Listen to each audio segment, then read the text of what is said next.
I looked at my hands and my feet, and they were just turning purple. And I laid in bed and cried at times because it was so painful. And then I finally just said to Karen one day, I said, "Honey, I'd rather cut them off than go through this pain anymore." We have 2 dogs that don't get along. They started fighting. I reached down to pull Sadie from her hind end, and as soon as I touched her, she turned around quickly and just snapped at me. We ended up separating them. I came in the house, looked at my hand, a couple punctures top and back, and said, "Oh, well," cleaned them up and put bandages on, and just went on with my day. I woke up the following morning on the 3rd day, and I just knew inside that something was seriously wrong. And the doctor started asking all the simple questions, what's the matter, hot, cold, Just before I fainted out or faded or passed out or whatever you want to call it, they go, "What's the wound on your hand?" And I said, "Oh, it's a dog bite." And that was the trigger. When I heard dog bite, and that's all I remember. I just slowly faded out and didn't wake up for another week and a half.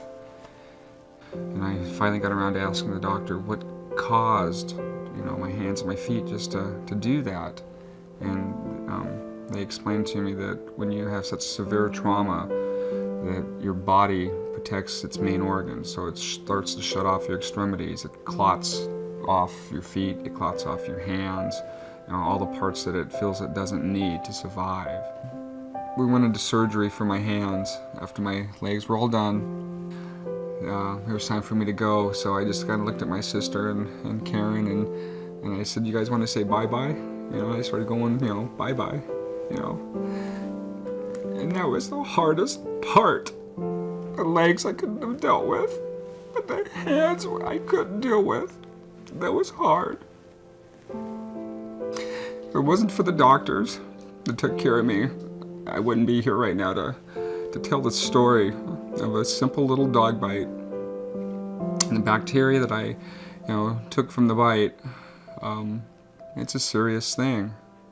But I'm blessed with what I have, so I move on every day. One day we were going through our mail, besides the bills piling up and me starting to get a little bit depressed because, I had owed thousands of dollars just to the individual doctors. She opens up this one letter from Providence, and she goes, "Oh Lord, honey."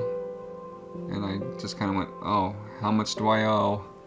And she goes, "Providence just wrote $349,000 off in charity."